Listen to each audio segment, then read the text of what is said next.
সুলতানিক। আমরা গত জুমায় আলোচনা শুরু করেছি রাসূল করিম সাল্লাল্লাহু তাআলা আলাইহি ওয়াসাল্লামের জমিনে তশরিফ আগমন এবং তার প্রেক্ষাপট কী ছিল, কোন অবস্থায় কোন প্রেক্ষাপটে আল্লাহ পাক রব্বুল আলামিন তার হাবিবকে আরবের জমিনে পাঠিয়েছিলেন। আমি গত জুমায় যেখানে এনে কথা রেখেছিলাম সেটা হচ্ছে আরবের বনু খুজাইমা গোত্রের সর্দার ছিল, তার নাম ছিল আমর বিন লুয়াই। সেই আমর বিন লুয়াই শাম থেকে মূলত মূর্তি পূজা আমদানি করে নিয়ে এসেছিল। এর আগে আরবে মূর্তি পূজা ছিল না এবং বিভিন্ন গোত্রে বিভিন্ন এলাকায় আলাদা আলাদা মূর্তির পূজা হতো। যেমন একটা ছিল মানাত, আরেকটা ছিল লাত, আরেকটা ছিল উজ্জা। এইভাবে এক এক সম্প্রদায়ের এক একটা মূর্তি ছিল। একটা পর্যায়ে পুরা আরবের প্রত্যেকটা ঘরে ঘরে মূর্তি পূজা প্রচলিত হয় এবং সেটাকে তারা এত মর্যাদার আসীনে, তারা মূর্তিকে এত মর্যাদার আসীনে তারা নিয়ে গেছিল যে শেষ পর্যন্ত তারা কাবা শরীফের ভেতরে মূর্তি ঢুকিয়ে দিয়েছিল। তারা মনে করেছিল যে কাবাগর তারা তোয়াফ করত, তো তারা মনে করছিল যে কাবাগরের ভিতরে মূর্তিগুলাকে ঢুকিয়ে দিলে কাবাগরের তোয়াফের সাথে মূর্তিগুলারও তোয়াফ হয়ে যাবে। নাউজুবিল্লাহ। যে সমস্ত শিরক তখন গড়ে উঠেছিল এই মূর্তিকে কেন্দ্র করে, তারা মূর্তির কাছে প্রার্থনা করত, দেবদেবীর কাছে তারা প্রার্থনা করত।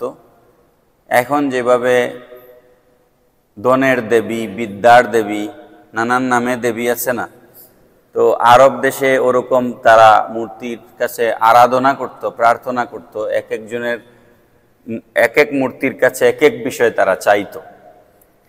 মূর্তিকে তারা তোয়াফ করত, মূর্তিকে সেজদা দিত, মূর্তির উদ্দেশ্যে তারা পশু বলি দিত। যেই ব্যাপারে কোরআনুল কারীমে একদম স্পষ্ট করে আল্লাহ রব্বুল আলামিন বলেছেন, ওয়ামা জুবিহা আলান নুসুব। আমরা হারাম যে সমস্ত পশু আছে আল্লাহ পাক রব্বুল আলামিন যেগুলোকে হারাম করেছেন, এর মধ্যে একটা হচ্ছে ওমা জুবিহা আলান নুসুব। যারা মূর্তির নামে কোনো জিনিসকে জবহ করে, ওই মূর্তির নামে জবহ করা জিনিস হচ্ছে হারাম এবং এটা শিরক।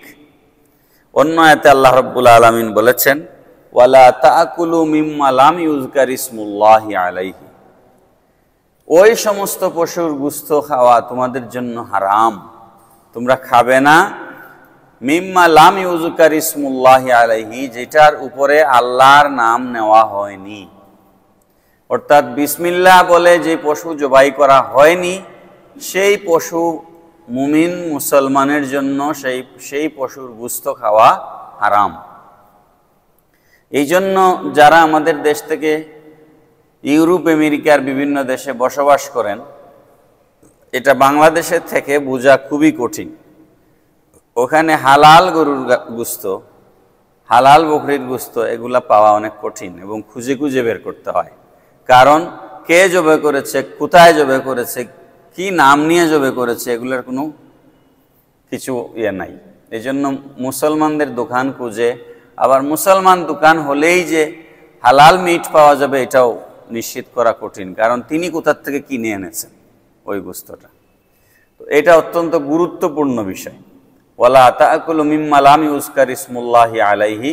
আল্লাহ পাক বলছেন সূরা আনআমের 121 নম্বর আয়াত, যে তোমরা আল্লাহ ছাড়া অন্য কারো নামে, গায়রুল্লাহর নামে কোনো পশু জবাই হয়েছে এমন পশুর গোশত তোমরা খাইও না, নিষেধ করেছেন আল্লাহ রাব্বুল আলামিন। আরেকটা যেটা প্রচলিত ছিল আরবের মধ্যে, সেটা হচ্ছে তারা মূর্তির নামে উৎসর্গ করত। যেমন ফসল, খেজুরের বাগান ছিল কিংবা বকরি ছিল, ভেড়া দুম্বা ছিল, ওগুলার থেকে তারা করত যে যদি ফসল ভালো উৎপাদন হয় তাহলে আমি এতগুলা খেজুর গিয়ে মূর্তিকে দিব, মূর্তির নামে উৎসর্গ করব। এটা কোরআনুল কারীমে আল্লাহ পাক রব্বুল আলামিন সূরা আনআমের 136 নম্বর আয়াতের মধ্যে এই যে জাহিলিয়াতের যুগে মুশরিকরা এই কাজটা করত, এটাকে আল্লাহ কোরআন শরীফে এভাবে বলেছেন, ওয়াজআলু লিল্লাহি মিম্মা যারাআ মিনাল হারসি ওয়াল আনআমি নাসীবান ফাকালু হাযা লিল্লাহি বিজামিহিম ওয়া হাযা লিশুরাকাইনা ফামা কানা লিশুরাকাইহিম ফালা ইয়াসিলু ইলাল্লাহি ওয়া মা কানা লিল্লাহি ফাহুয়া ইয়াসিলু ইলা শুরাকাইহিম সাআ মা ইয়াহকুমুন। আল্লাহ পাক রব্বুল আলামিন বলছেন, যে সমস্ত শস্য বা যে সমস্ত পশু তারা মূর্তির নামে উৎসর্গ করে, এই ফল ফলাদি পশু সব কিছু আল্লাহ সৃষ্টি করেছেন। পড়েন সুবহানাল্লাহ। সব কিছু কে সৃষ্টি করেছেন? আল্লাহ সৃষ্টি করেছেন। তার কিছু অংশ মুশরিকরা আল্লাহর জন্য রাখে, আর কিছু অংশ মূর্তির জন্য রাখে। আল্লাহ পাক রব্বুল আলামিন বলছেন, যেটা তাদের দেবতার জন্য রাখে সেটা দেবতার কাছে পৌঁছায় না, দেবতা তো খাইতে পারে না।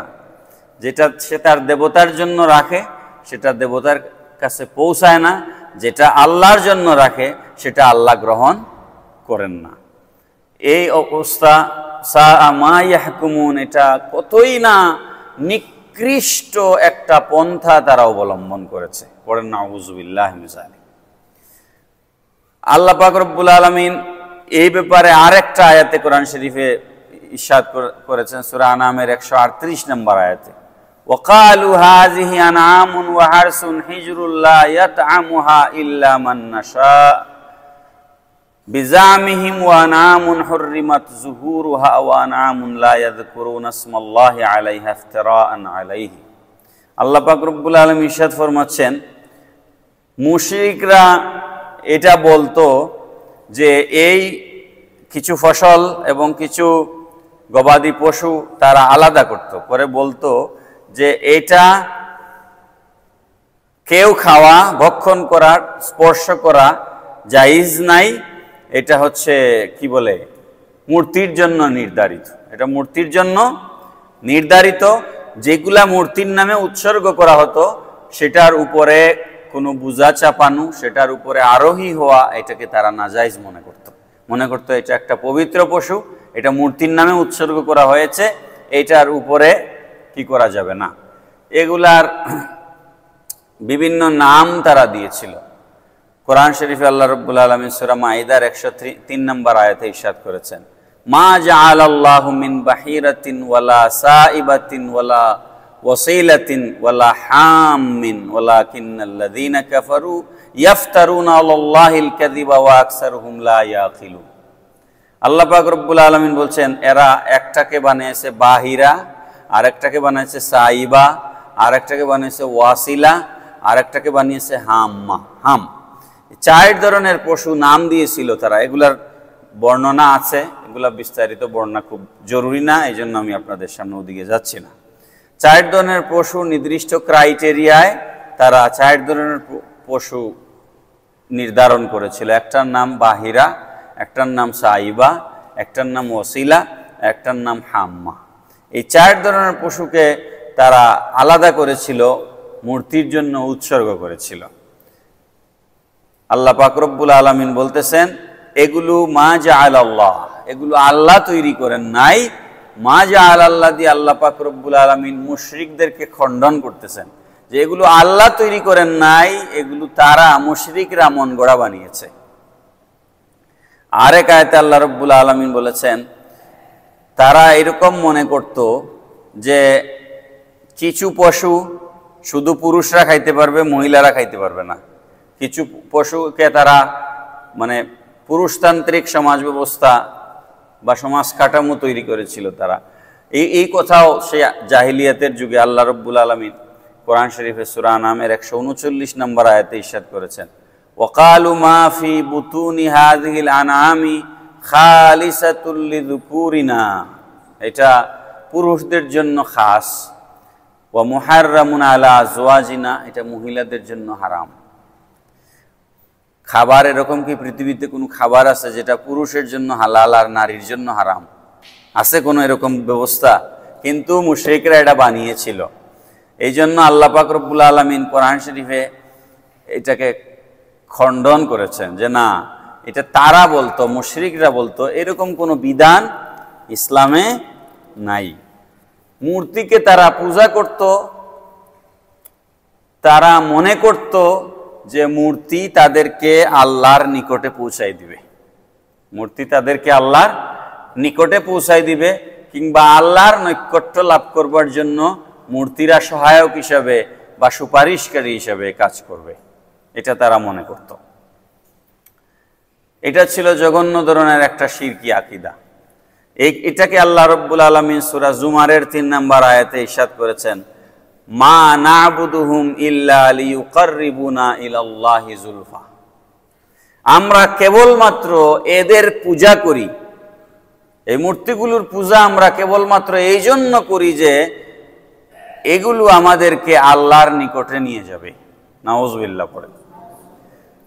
অন্য আয়াতে আল্লাহ রাব্বুল আলামিন ইরশাদ করেছেন, ওয়া ইয়াবুদুনা মিন দুনিল্লাহি মা লা ইয়াদুররুহুম ওয়া লা ইয়ানফাউহুম ওয়া ইয়াকুলুনা হাউলাই শুফাআউনা ইনদাল্লাহ। তারা বলতো যে আমরা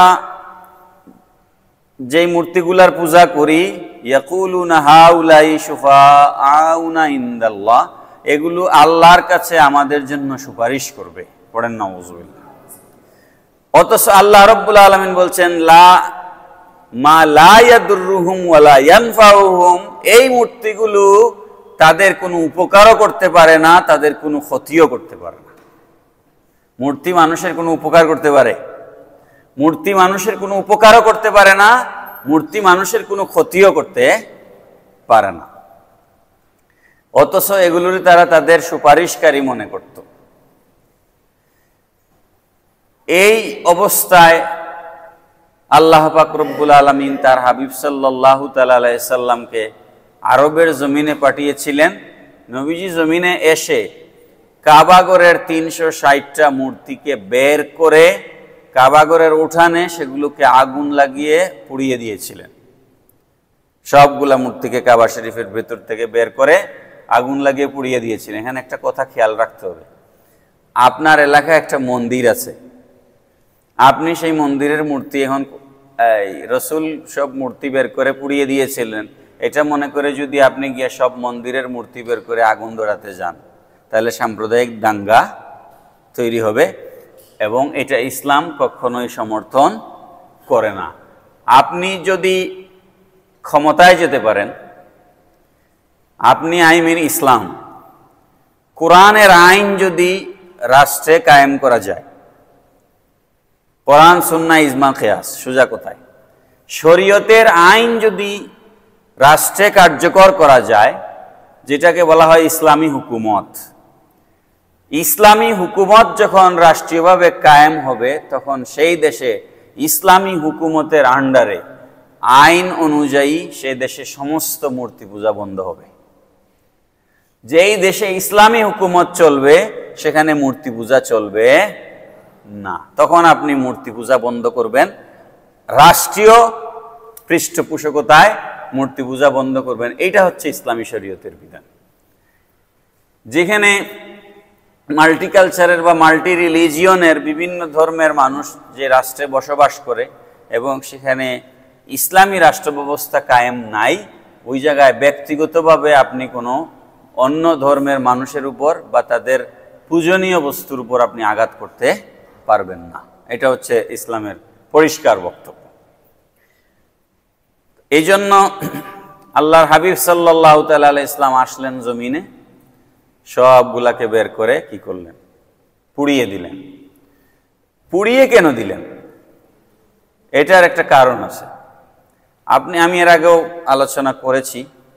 আমরা যদি কলিমাটার দিকে একটু ভালোভাবে লক্ষ্য করি, আমরা যে কলিমা পড়ে মুমিন হয়েছি, ঈমান এনেছি, সেই কলিমাটার গঠন, বাক্য প্রণালী, কলিমাটার বাক্য গঠনের দিকে যদি আপনি তাকান, তাহলে অনেক জিনিস আপনার পরিষ্কার হবে। আমরা কলিমা পড়েছি লা ইলাহা ইল্লাল্লাহু মুহাম্মাদুর রাসূলুল্লাহ সাল্লাল্লাহু আলাইহি ওয়াসাল্লাম। খেয়াল করুন ভালো করে, আল্লাহর হাবিব সাল্লাল্লাহু তাআলা আলাইহিস সাল্লাম যখন আরবের জমিনে এসেছেন, তখন কলিমার দাওয়াত দিলেন। দাওয়াতের আলোচনা আমরা সামনে বিস্তারিত করব ইনশাআল্লাহ, ধারাবাহিকভাবে আমি যাচ্ছি আলোচনা। কলিমার দাওয়াত যখন আল্লাহর রাসূল সাল্লাল্লাহু আলাইহি ওয়াসাল্লাম দিচ্ছেন, তখন আমি একটু আগে যে কথা বললাম, কাবা শরীফে তখন 360টা মূর্তির পূজা হচ্ছে, এবং মক্কাতুল মুকাররমায় ঘরে ঘরে মানুষের ঘরে ঘরে মূর্তি, ঘরে ঘরে কি মূর্তি। সূরা কাফিরুন যে নাজিল হয়েছে, তার শানে নুজুলটা এরকম লিখা হয়েছে, কুল ইয়া আইয়ুহাল কাফিরুন যখন নাজিল হয়েছে, মক্কার কাফির কুরাইশরা আল্লাহর রাসূল সাল্লাল্লাহু আলাইহি ওয়াসাল্লাম যখন দ্বীনের দাওয়াত দেওয়া শুরু করলেন, তখন তারা প্রস্তাব করেছিল আল্লাহর রাসূলকে যে এরকম করলে কি হয় না। আল্লাহর রাসূলকে কাফেররা প্রস্তাব করেছিল, তাফসীরের মধ্যে এসেছে যে আমাদের সব কিছুকে ক্যান্সেল করে না দিয়ে, আমরা যেগুলার দীর্ঘদিন ধরে আমরা ইবাদত করে আসতেছি মূর্তিগুলার, সেগুলাকে বাতিল করে না দিয়ে আসুন না এরকম আপনি একদিন আমাদের গুলার পূজা করেন, আর আমরা একদিন আপনার আল্লাহর পূজা করি। জোরে বলেন না নাউজুবিল্লাহ।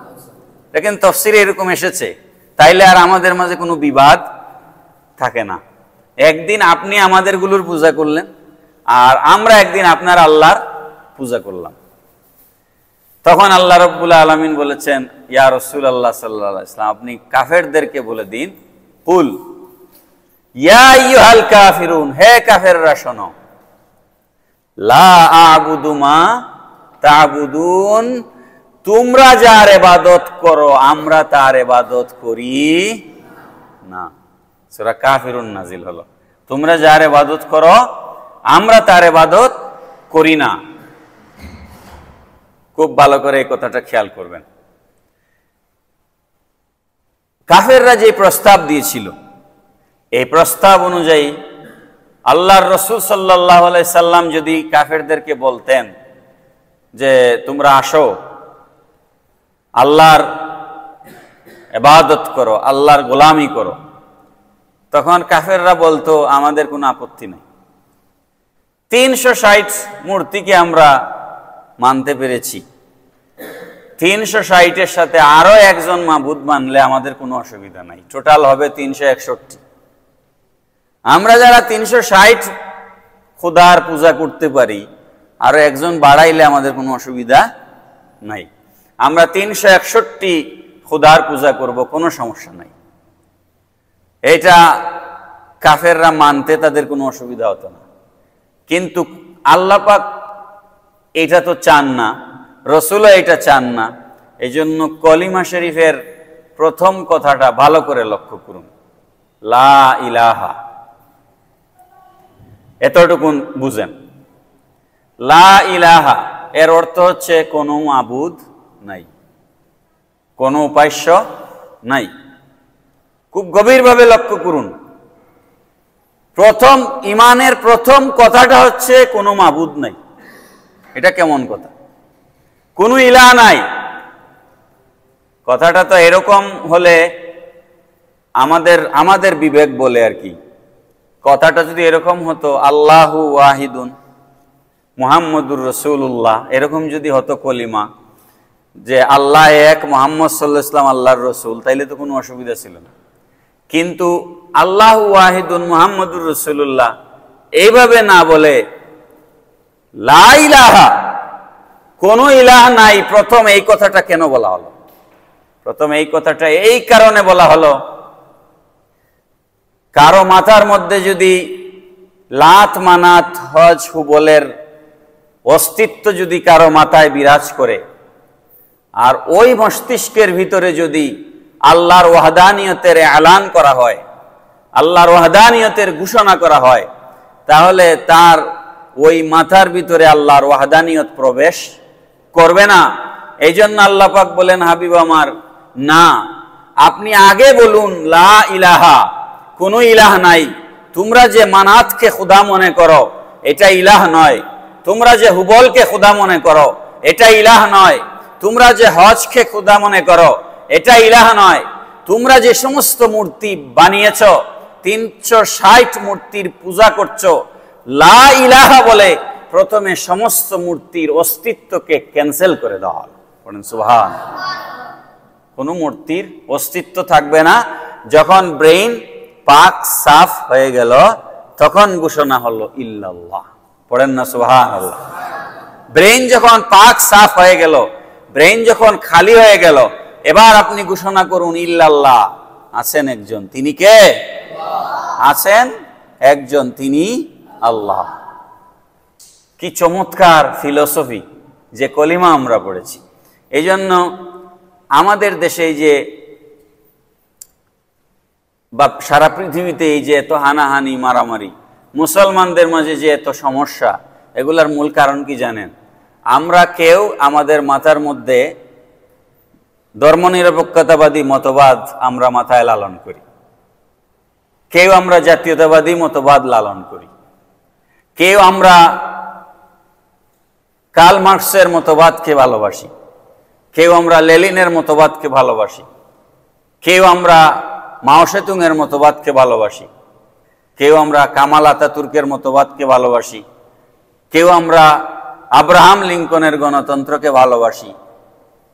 এসব ভালোবাসা অন্তরে নিয়ে আপনি যখন ইসলামকে মানেন তখন এটাকে ইসলাম মানা হয় না, তখন এটা ইসলাম মানা হয় না। এই জন্য দেখবেন অনেক মসজিদে কমিটির নেতা অমুক দলের, মুতল্লি অমুক দলের, তমুক দলের, যেই কারণে ইমাম সাহেবরা হক কথা বলতে পারেন না। কি কথা কি পরিষ্কার হলো? ইমাম সাহেবরা হক কথা বলতে পারেন না, কারণ ইসলাম থেকে তিনি অমুক দলকে বেশি ভালোবাসেন, কোরআন থেকে তিনি তার নেতাকে বেশি ভালোবাসেন, শরীয়তের আইনের চেয়ে তিনি যাকে আদর্শ মনে করেন ওই নেতাকে তিনি বেশি ভালোবাসেন। যেই কারণে ইমাম সাহেব যখন কোরআনের কথা বলেন, ইমাম সাহেব যখন হাদিসের কথা বলেন, তখন ওই ইমাম সাহেবের উপর তিনি খেপে যান এবং তার ইমামতি চলে যায়। এটার কারণ হচ্ছে আমাদের ব্রেইনকে পাক করে আমরা কলিমার এলান গ্রহণ করতে পারি নাই। এই জন্য আগে ব্রেইনকে পাক সাফ করতে হবে, তারপরে কলিমার এলান যদি আপনি গ্রহণ করেন তবেই কেবল আপনি তৌহিদ এবং রেসালতের বাণী গ্রহণ করতে পারবেন। এটা হচ্ছে মেইন কথা। মুহতারাম হাজিরিন, আরব দেশে একটা শিরকের আরেকটা বড় বিষয় ছিল, তারা গণক, জাদুঘর, গণক, এদেরকে তারা বিশ্বাস করত আর ভাগ্য নির্ধারণ করত তীর দিয়ে। তারা কাবাসঘরের ভেতরে কতগুলা তীর রেখেছিল, ওই তীর নিক্ষেপ করত, নির্দিষ্ট জায়গা ছিল। এখনো দেখবেন মেলা টেলা বসলে ওইগুলা চলে, তীর নিক্ষেপ, ওই যে গড় করা থাকে।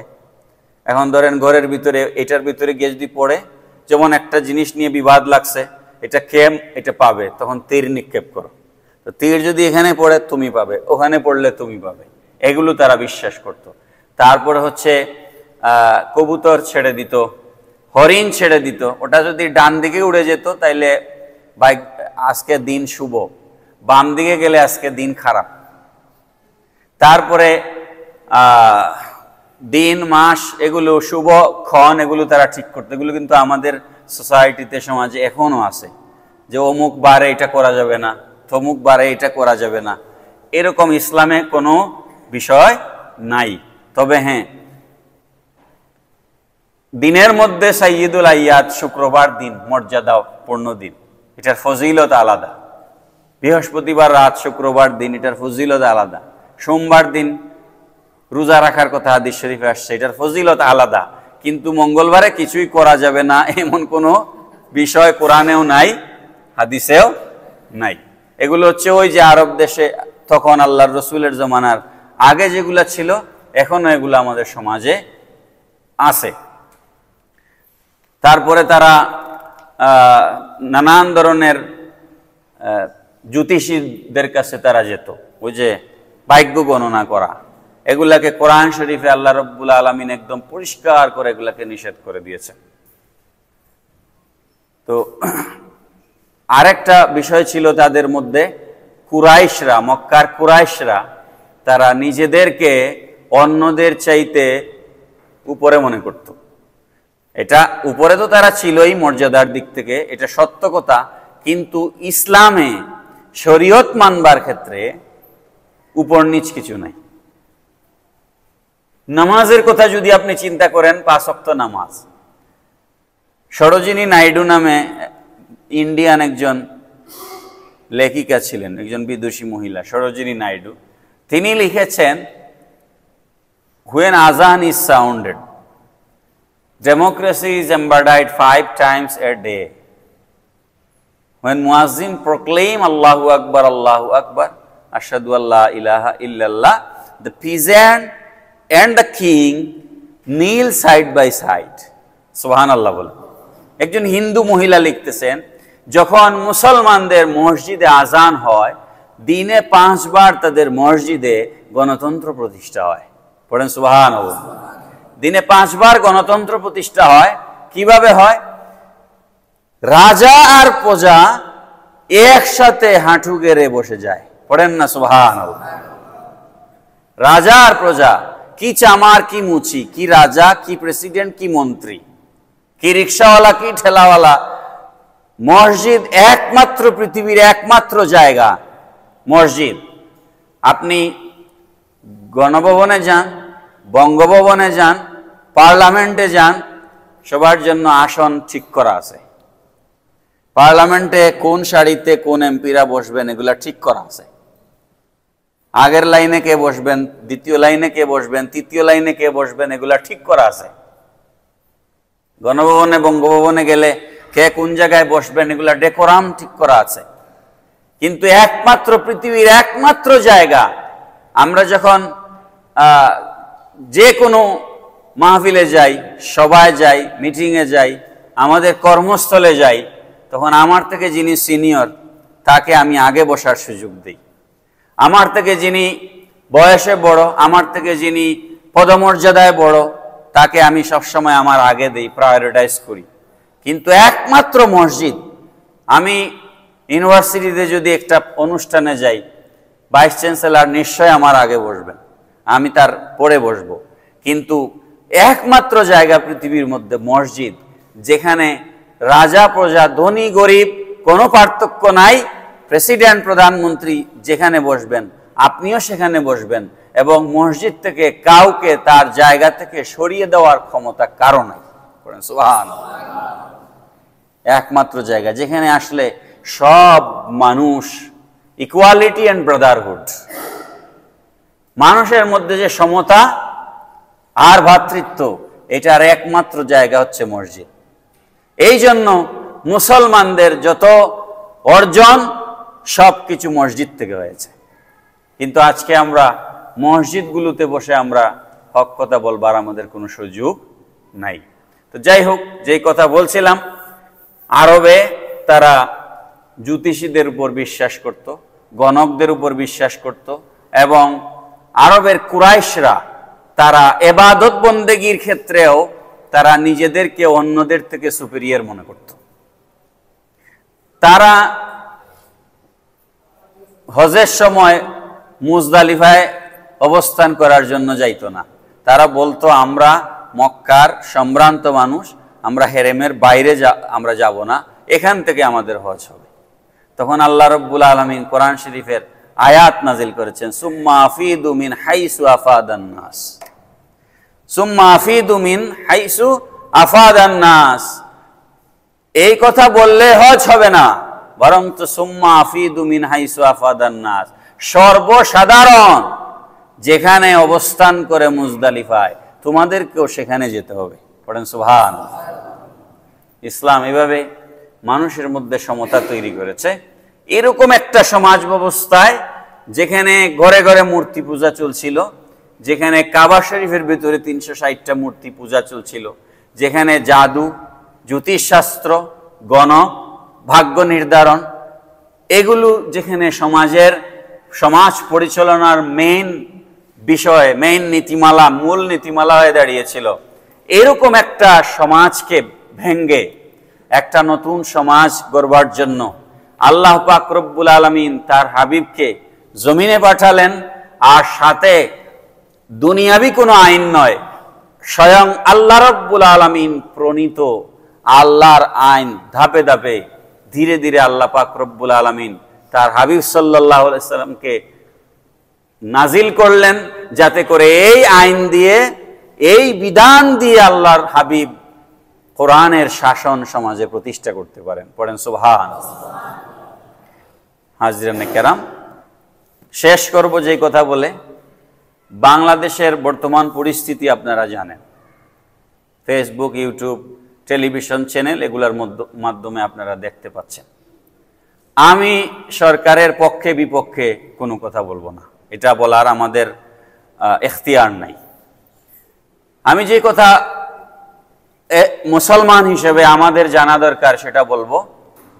সূরা মাইদা আল্লাহ পাক রব্বুল আলামিন একদম পরিষ্কার করে বলেছেন, মান কাতালা নাফসান বিগাইরি নাফসিন আও ফাসাদিন ফিল আরদি ফাকান্নামা কাতালান নাস জামিআ ওয়া মান আহইয়াহা ফাকান্নামা আহইয়ান নাস জামিআ। আল্লাহ পাক রব্বুল আলামিন ইরশাদ ফরমাচ্ছেন, কোনো মানুষ যদি অন্যায়ভাবে, আমি আবার বলছি, কোনো মানুষ যদি অন্যায়ভাবে কাউকে হত্যা করে, অন্যায়ভাবে কাউকে হত্যা করা এর অর্থ হচ্ছে বিচার বহির্ভূতভাবে, বিচারের মাধ্যমে সাজা। বিচার কে করবে? আদালত। কে করবে? আদালতের মাধ্যমে যদি কারো সাজা হয়, ফাঁসি হয়, এই ব্যাপারে ইসলামের, কোরআনের, হাদিসের কোনো আপত্তি নেই। কারণ আদালত, এটার সোল অথরিটি কাউকে ছেড়ে দেওয়া, কাউকে শাস্তি দেওয়া, এটা আদালতের অথরিটি আছে। কিন্তু আদালত পর্যন্ত না গিয়ে কোনো মানুষ যদি আইনকে নিজের হাতে তুলে নেয়, এটাকে আইনের ভাষায় বলা হয় এক্সট্রা জুডিশিয়াল কিলিংস, বাংলায় বলা হয় বিচার বহির্ভূত হত্যাকাণ্ড। এই বিচার বহির্ভূত হত্যাকাণ্ড যিনি করবেন তিনি সরকারের কোনো বাহিনীর লোক হন, সরকারের বাহিনীর বাইরের লোক হন, সাধারণ মানুষ হন, সন্ত্রাসী হন, রাজনৈতিক দলের নেতা হন, যেই হন না কেন, আপনি যদি আইনের বাইরে কাউকে হত্যা করেন, আল্লাহ পাক বলছেন সে যেন গোটা মানব জাতিকে হত্যা করলো। সে যেন গোটা মানব জাতিকে কি করলো? হত্যা করলো।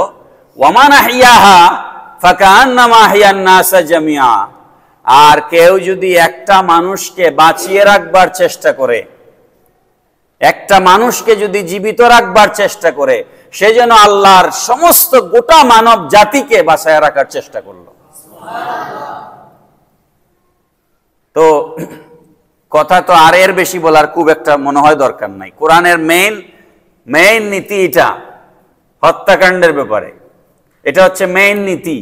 এটাকে যদি আমরা মুসলমান হিসেবে ইয়ে করি, তাহলে আমার সাথে রাজনৈতিক মতাদর্শগত দ্বন্দ্ব, এই কারণে আমি কাউকে হত্যা করার কোনো অধিকার আমার, বলেন, আছে?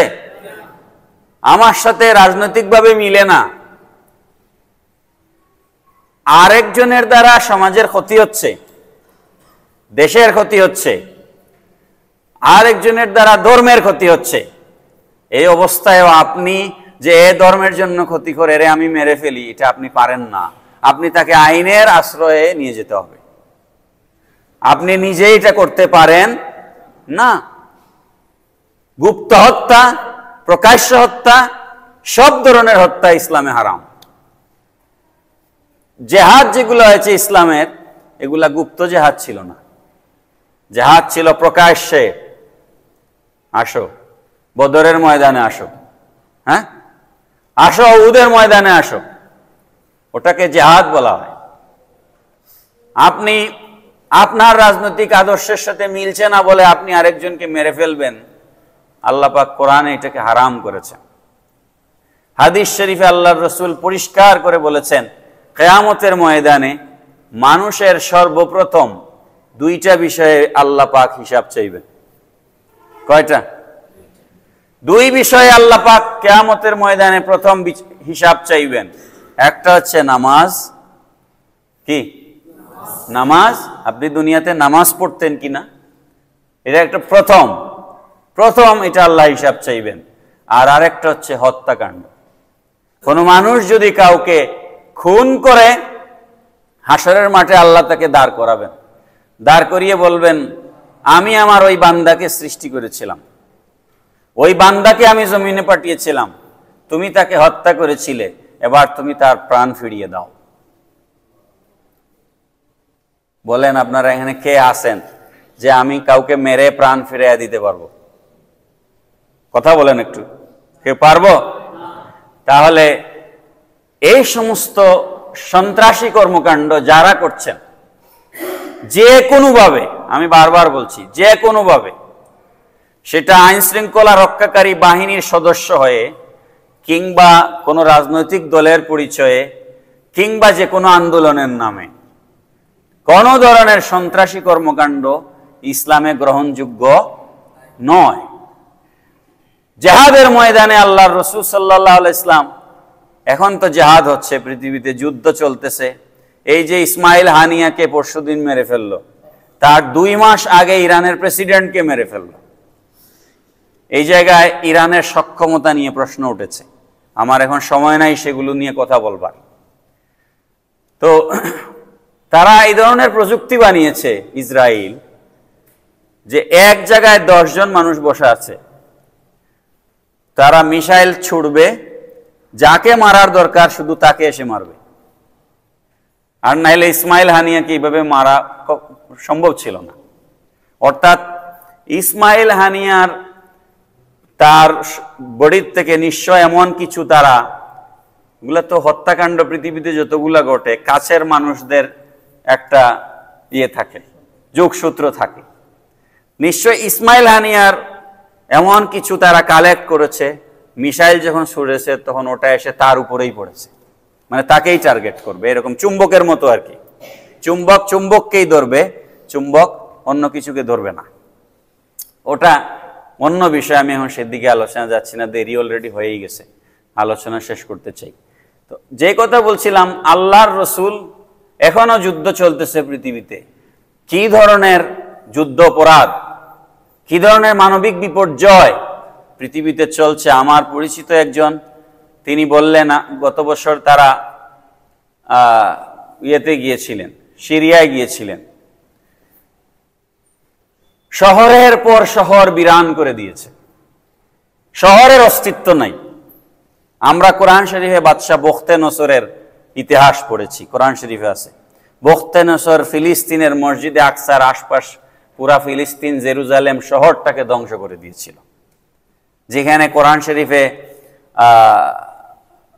ওই যে উঠে গাদার ঘটনাটা যে এসেছে, কোন নবী ঘুম পাড়ায় রাখছিলেন যে আল্লাহ যে নবীরে 100 বছর ঘুম পাড়ায় রাখলেন, নবীর নাম মনে আসতেছে না, মনে আসলে বলবো না আপনারা। উনজুর ইলা হিমারিকা, হ্যাঁ, এটা কোন নবীর কথা এখানে আসছে? যাই হোক, 100 বছর আল্লাহ পাক নবীকে ঘুম পাড়ায় রাখছিলেন, সাথে তার গাদাকেও ঘুম পাড়ায় রাখছিলেন। এখন সেদিকে গেলাম না। তো ওই বখতে নসরের যে নির্যাতন ছিল, এর থেকেও, দানিয়াল না, এর থেকেও আরো বেশি নির্যাতন এখন চলতেছে পৃথিবীতে। গাজাতে কিচ্ছু আছে? মানুষের ঘুমাবার জায়গা নাই, হসপিটালে মারা হচ্ছে। তো এগুলাও যুদ্ধ হচ্ছে। আর আল্লাহর রসুলও জেহাদ করেছেন। রসুলের জেহাদের নীতিমালা ছিল, বুখারী শরীফের হাদিসে এসেছে, জেহাদের ময়দানে গিয়ে আল্লাহর রসুল সমস্ত সাহাবাই কেরামদেরকে একত্রিত করে জেহাদ শুরু করবার আগে একটা ভাষণ দিতেন। সেই ভাষণে নবীজি বলতেন, নারী হত্যা করা যাবে না, শিশু হত্যা করা যাবে না, বাসস্থান যেখানে মানুষ থাকে, ঘর বাড়ি পোড়ানো যাবে না, শস্যের ক্ষতি সাধন করা যাবে না, ফসলি জমি বিরান করা যাবে না, বৃক্ষ ধ্বংস করা যাবে না। পড়েন না সুবহানাল্লাহ। এগুলো আল্লাহর রাসূল সাল্লাল্লাহু তাআলা আলাইহি ওয়াসাল্লাম বক্তব্য দিয়ে তারপর যুদ্ধ শুরু করতেন। তার মানে রাসূল সাল্লাল্লাহু তাআলা আলাইহি ওয়াসাল্লাম জিহাদের ময়দানে শিশু হত্যা করতেন না, নারীদের উপর নির্যাতন মুসলমানরা করতেন না। এখন আমাদের সারা পৃথিবীতে যেটা হচ্ছে বা আমাদের দেশে এই গত 2 সপ্তাহে যা ঘটে গেল, এগুলা কোনোভাবেই গ্রহণযোগ্য নয়। যারা এই সমস্ত ঘটনার পেছনে দায়ী, সবাইকে দুনিয়াতে বিচার হোক না হোক, আখেরাতে সবগুলোর বিচার হবে। আর কোন অবস্থাতেই আপনি রাষ্ট্রীয় সম্পদ ধ্বংস করতে পারেন না, এই কথাটা ভালো করে খেয়াল রাখতে হবে। মেট্রো রেল এটা আমার টাকায় তৈরি হয়েছে, এখানে আপনার টাকা আছে, এখানে আমার টাকা আছে, আমার ট্যাক্সের টাকা আছে, আমার ভ্যাটের টাকা আছে। আপনি রাষ্ট্রের কোনো সম্পদ কোনো অবস্থাতেই ধ্বংস করতে পারেন না। আমি একটা দাবি জানাচ্ছি সরকারের কাছে যে এটা আমাকে দিতে হবে, সরকার সেটা দিচ্ছে না। এই জন্য আমি রাস্তায় বের হলাম গাড়ি নিয়ে, আপনি আমার গাড়ি ভাঙলেন, এখানে আমার দোষটা কি? বলেন, কথাটা কি বোঝা যাচ্ছে? এই জন্য যে কোনো ধরনের উশৃঙ্খলতা, অগ্নিসংযোগ, এগুলা সব এখন হাতে সময় নাই সব বুঝায় বলার। অগ্নিসংযোগ, ভাঙচুর, জ্বালাও পোড়াও, বোমা বিস্ফোরণ এবং সম্পদহানি, এই সব কিছু ইসলামে হারাম। এই সব কিছু ইসলামে কি হারাম? ধর্মীয় দৃষ্টিকোণ থেকে তো হারাম বটেই, রাষ্ট্রীয় আইনেও হারাম, মানবিক দৃষ্টিকোণ থেকেও হারাম। কারণ আপনি যেটা ভাঙছেন সেটার মধ্যে আমার হক আছে। কি কথাটা ঠিক না বেটি?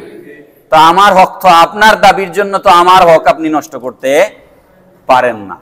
এই সবগুলো বিষয় বিবেচনায় রাখলে সমাজে শৃঙ্খলা রক্ষা করা সম্ভব। আল্লাহ পাক রব্বুল আলামিন আমাদের দেশে শান্তি দিন, সবাই পড়ি আমিন। ওমা আলাইনা ইল্লাল বালাগ। আসসালামু আলাইকুম ওয়া রাহমাতুল্লাহি ওয়া বারাকাতুহু। আমাদের গত জুমায় না আগের জুমায় দোয়া চেয়েছিলাম, আমাদের চাচি লন্ডন থেকে দোয়া চেয়েছিলেন। উনার নাতি গতকাল লন্ডনে 22 বছর মাত্র বয়স ছেলেটা লন্ডনে ইন্তেকাল করেছেন। ইন্না লিল্লাহি ওয়া ইন্না ইলাইহি রাজিউন। উনারা মাদ্রাসার ছাত্রদের জন্য 2টা খাসি দিয়েছেন। আল্লাহ যেন এই ছেলেটাকে মাফ করেন এবং মা বাবাকে ধৈর্য দেন, আমিন। সুন্নত পড়েনি।